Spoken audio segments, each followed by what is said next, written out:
తాకట్లో ఉన్న మీ బంగారాన్ని విడిపించి ఆ రోజు ఆన్లైన్ రేటుకి కొంటాం. Sharma gold company. నమస్తే, వెల్కమ్ టు సుమన్ టీవీ రైతు కార్యక్రమం. ఈరోజు రైతులకు ఏ నెలలో ఎలాంటి పంటలు వేసుకోవాలి, ఎక్కువ కాలం ఒకే పంటను వేస్తే దానివల్ల వచ్చే నష్టాలేంటి, లాభాలేంటి, దీనికి సంబంధించిన వివరాలు తెలుసుకునేటువంటి ప్రయత్నం చేద్దాం. మనతో పాటు వ్యవసాయ నిపుణులు దొడ్డ సాంబారెడ్డి గారు ఉన్నారు, వారితో మాట్లాడదాం. సార్ నమస్తే. నమస్తే అండి. సో చాలామంది రైతులు ఒకే పంటని ఎక్కువ కాలం పండించేటువంటి పరిస్థితిని చూస్తున్నారు సార్. అంటే దానివల్ల ఏం జరుగుతుంది, అంటే దిగుబడి ఎక్కువ వస్తుందా వారికి, లేకుంటే ఎందుకలా పదే వేస్తుంటారు, దానివల్ల జరిగేటువంటి పరిణామాలు ఏంటి? సుమన్ టీవీ యాజమాన్యానికి, రైతు సోదరులకి నమస్కారం. రకరకాల నేలలు ఉన్నాయి. నల్లరేగడి నేలలు, ఎర్ర నేలలు, శాండిలోమ్ సాయిల్స్ అంటాం. అయితే ఈ యొక్క నేలలు ఏంటంటే ఒకే పంట దీర్ఘకాలంగా పండిస్తే నష్టం ఏంటంటే భూమిలో ఉండే లవణాలన్నీ ఇవి ఒకే పంట పీల్చుకోవడం వల్ల భూమిలో క్షారగుణం వచ్చేటువంటి అవకాశం ఉంది. కాబట్టి ఏం చేస్తామంటే ఒక రైతు పంట మార్పిడికి చాలా చోట్ల చేస్తే మంచిది. ఎప్పుడైతే మీరు పంట మార్పిడి చేస్తారో మీకు ఎప్పుడు కూడా దిగుబడి తగ్గకుండా వచ్చేటువంటి అవకాశం ఉంటుంది. సో దానికోసం జనరల్గా ఇదివరకు కాలంలో గత 50-20 సంవత్సరాల నుంచి కూడా ఫార్మర్స్ ఏంటంటే వాళ్ళకి అందరికీ పశువులు ఉండేవి. ఆ పశువుల పేరునే వాడుకొని అప్పుడు చేసేవాళ్ళు. తర్వాత 1975 నుంచి ఎప్పుడైతే మనకి ఉత్పత్తి పెరగాలి అనేటువంటి ఉద్దేశంతో రకరకాలుగా కాంప్లెక్స్ ఎరువులు రావడం జరిగింది. అయితే ఈ కాంప్లెక్స్ ఎరువులు ఏంటంటే రైతులు కూడా చాలా విచ్చలవిడిగా వాడుతున్నారు. దాంతోపాటు ఏంటంటే రైతులు కూడా డిమాండ్తో తగ్గట్టు కాకుండా ఒకరు చూసి ఒకరు అదే పంట పండించడం వల్ల వాళ్ళ నష్టాలు చవిచూస్తున్నారు. సో దానికోసం ఏంటంటే ఎప్పుడైతే ఇదివరకు కొంతమంది ఫార్మర్స్ విలేజ్ లెవెల్లో, రూరల్ లెవెల్లో, మాది ఇదివరకు ఉమ్మడి వరంగల్ జిల్లా, ఇప్పుడు ములుగు జిల్లా, ఒక రైతు ఏంటంటే ఒక పొలంలో తనకు కావలసినటువంటి పప్పుధాన్యాలు కానీ, నూనె పంటలు కానీ, తర్వాత వరి కానీ అన్నీ వేసుకునేవాడు. అంటే తర్వాత బావి దగ్గర అన్ని రకాల కూరగాయలు వేసుకునేవాడు. తర్వాత ఒక గేదె ఉండేది. అంటే రైతు అనేవారికి తనకి కావాల్సిన వస్తువులు అన్నీ కూడా తన దగ్గరనే చేసుకునేది. సో అట్లా అప్పుడున్నటువంటి దానికి వాళ్ళు ఆ యొక్క దాంతో అంటే సుస్థిరంగా వ్యవసాయం చేసుకునేవాళ్ళు. దాంతో వాళ్ళకి వాళ్ళ పండిన పంటలో వాళ్ళ యొక్క పిల్లల చదువులు కానీ ఇతరులు చూసుకుంటూ కూడా వాళ్ళు ఎప్పుడు డబ్బులు మిగిలిన చదువులకి లేకుంటే వ్యవసాయం కొనుక్కోవడానికి చదివించేవాళ్ళు.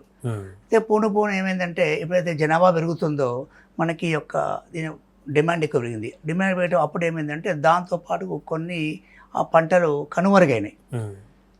సో దానికి కొన్ని కారణాలు ఉన్నాయి. ఇప్పుడు 1975 ఎగ్జాంపుల్లో ఎప్పుడైతే అందరూ మిరప పంట వేసినారు అప్పుడు చాలా ఏంటంటే చాలా ఈ మన ఆకుముడత, పేనుబంక వచ్చి చాలా తొడలు డ్యామేజ్ అయినాయి. అప్పుడప్పుడే కొత్త కెమికల్స్ ఎంటర్ అవుతున్నాయి. సో ఆ కెమికల్స్ వాడటం వల్ల అట్లా కొంత విపరీతంగా వాడటం వల్ల నష్టపోయినారు. సో దానికి అప్పుడేంటే పంట మార్పిడిగా చేయటటువంటి కార్యక్రమాలు జరుగుతున్నాయి. సో దీనికి ఏంటంటే అనుబంధ వ్యవసాయ శాఖ కానీ, ఉద్యానవన శాఖ కానీ, యూనివర్సిటీ వాళ్ళు ఎన్నో రకాలుగా వాళ్ళు ట్రైనింగ్ ప్రోగ్రాంలు పెడతారు, దాన్ని అవగాహన కలిగిస్తారు. సో దీని నక్షలు ఏంటంటే పంట మార్పిడి అనేది కంపల్సరీ. అట్లుంటేనే మీకు ఏంటంటే ప్రతిసారి కూడా మీకు ఎలాంటి దిగుబడి తగ్గకుండా వచ్చే అవకాశం ఉంటుంది. అంటే క్రాప్కు మార్చాలా సార్, లేకుంటే ఇయర్లో ఒకసారి మార్చాలా, ఏ రకంగా ఉంటుంది మార్పులు చేర్చాలి? ఫర్ ఎగ్జాంపుల్ చెప్తాను. సపోజ్ ఇప్పుడు ఒక నల్లరేగడి పొలంలో మీరు ఒక సంవత్సరం పత్తి వేసినారు. పత్తి ఏంటంటే డీప్ రూటింగ్, అంటే దాని యొక్క వేరు వ్యవస్థ చాలా లోపలికి వెళ్తుంది. అంటే భూమిలో ఉన్న లవణాలను పీల్చేస్తుంది. అప్పుడు దాని ఏంటంటే నెక్స్ట్ క్రాప్కి ఏంటంటే you have to replace with red gram అంటే కంది ఏంటంటే ఇది పప్పుధాన్యం పంట. ఇది ఏం చేస్తుంది, పప్పుధాన్యం పంట ఉపయోగం ఏంటంటే అది భూమిలో ఉన్న వేరుకి నైట్రోజన్ ఫిక్సింగ్ బ్యాక్టీరియా అని ఉంటుంది.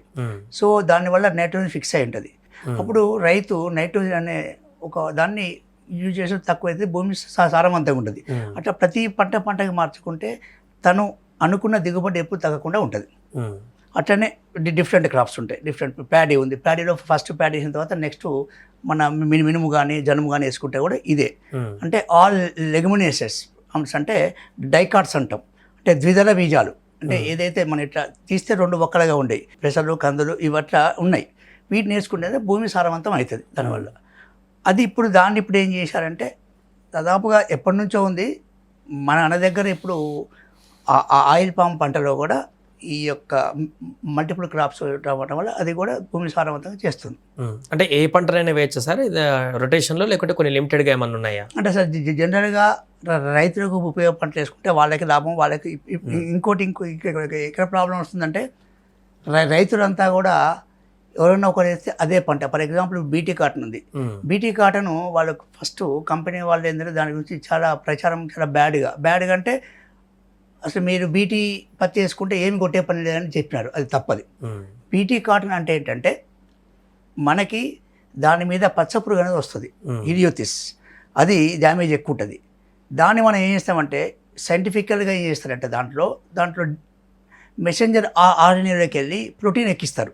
ప్రోటీన్ ఎక్కిస్తే ఈ యొక్క పచ్చపురుగు పంట వేసిన తర్వాత 90 రోజుల వరకు రాకుండా ఉంటుంది, వచ్చినా చనిపోతుంది. అట్లా దాన్ని వాళ్ళు నిష్పాపంగా చేయడం వల్ల రైతులు నమ్మేసి విచ్చలవిడిగా పత్తి వేసినారు. ఎప్పుడైతే ప్రొడక్షన్ ఎక్కువైపోయిందో డిమాండ్ తగ్గిపోయింది, రేట్ పడిపోతుంది. అట్నే same case with chillies also. చిల్లీస్లో కూడా ప్రాబ్లం ఏంటంటే చిల్లీస్లో కూడా చాలా ఈ మధ్య రకరకాలుగా దాదాపుగా హైదరాబాద్లోనే ఒక 300-400 బయో కంపెనీలు ఉన్నాయి. ఇప్పుడు ఒట్టగొడుగు లెక్క. బయో కంపెనీ అంటే నథింగ్. వాళ్ళు ఏం చేస్తారంటే వాళ్ళకి లైసెన్స్ ఉండదు, ఏముండదు. వాళ్ళు ఏం చేస్తారంటే ఏదో ఒక కెమికల్ దాంట్లో కలిపేసి ఇస్తూ ఉంటారు. ఫర్ ఎగ్జాంపుల్ ఒకతను అమ్ముతూ ఉంటారు పొన్ను స్వామి అని, కొబ్బరి నూనెలో అన్ని మందులు కలిపి అమ్ముతారు. అంటే రైతులని ఎక్కువ రేట్లకి మోసం చేస్తున్నారు. ఇట్లా రైతులు ఏంటంటే వాళ్ళకి తెలియకుండా మోసపోతున్నారు. దానివల్ల ఏంటంటే దానికోసమే పంట మార్పిడి అవసరం. మిరప కానివ్వండి, పత్తి కానివ్వండి, వరి కానివ్వండి, హార్టికల్చర్ క్రాప్స్ అంటే దీర్ఘకాలిక పంటలు కాబట్టి దాంట్లో మనం మల్టీరియల్ క్రాప్స్కి వెళ్తాం. దాంట్లో ఎక్కువ డ్యామేజ్ జరగట్లేదు. వీటి ఈ దాంట్లో డ్యామేజ్ ఎక్కువ జరుగుతుంది. సో దాన్ని రైతులు కొంచెం ఆలోచించుకోవాల్సిన సమయం ఇది. ఇప్పుడు మీరు అన్నారు ఇంతకుముందు కంటిన్యూగా ఒకటే క్రాప్ వేస్తే నేల సారవంతం తగ్గుతుంది, నేల ప్రాబ్లం వస్తుంది. దాంతోపాటుగా ఇప్పుడు కంటిన్యూగా ఒక 3-4 టైమ్స్ ఇంకెక్కువ వరి పంటని కంటిన్యూ చేశారనుకోండి, దిగుబడిలో కూడా ఏమన్నా తేడా ఉంటుందంటారా? ఉంటుంది సార్. అట్లా కదా సార్. దాన్ని ఏం చేస్తున్నాం మనము మేలో అంటే మన రోహిణి కట్ తర్వాత మనము నారు వస్తాం.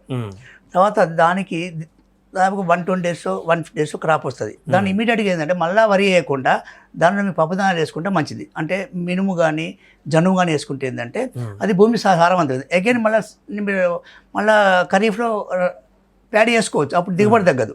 అంటే కొంతమంది ఇప్పుడు కొంతమంది నేను చూసిన కొన్ని జిల్లాలు, particularly the district like Nizamabad, ఇక్కడ ఇరిగేషన్ మంచిగా ఉందో, కరీంనగర్, వరంగల్, ఇక్కడ ఏం చేస్తారంటే దీన్ని కత్తెర పంట అంటే వాళ్ళు ఏప్రిల్లోనే నారు పోసి వేస్తారు. అదైన తర్వాత మళ్ళీ ప్యాడీ వేస్తారు. సో 2 times ప్యాడీ వేసిన తర్వాత ఇంకా కొంతమంది ఖాళీ వస్తారు లేకుండా మళ్ళీ అట్లా ఏమవుతుందంటే మీకు దాన్ని రెట్యూనింగ్ అంటాం. రెట్యూనింగ్ అంటే భూమిలో ఉండే సారం అంతా ఫిల్ చేసిన తర్వాత నెక్స్ట్ దానికి మనం రావడం కోసం ఎక్కువ రసాయనిక ఎరువులు వాడతాం. ఇప్పుడు సపోజ్ నా తాత ఉంది, భాస్వరం, పొటాష్ ఉంది. ఈ 3 మేజర్ న్యూట్రియంట్స్ ఎక్కువ శాతంలో వేస్తే ఏమైందంటే మీకు తదుపరి మెగ్నీషియం కానీ బోరాన్ కానీ జింకు డెఫిషియన్సీ వచ్చే అవకాశం ఉంది. సో దానివల్ల రైతులు 2 రకాలుగా నష్టపోతున్నారు. అందుకే పంట మార్పిడి చేసుకుంటే డెఫినెట్గా నేలల్లో మంచి దిగుబడి వస్తుంది.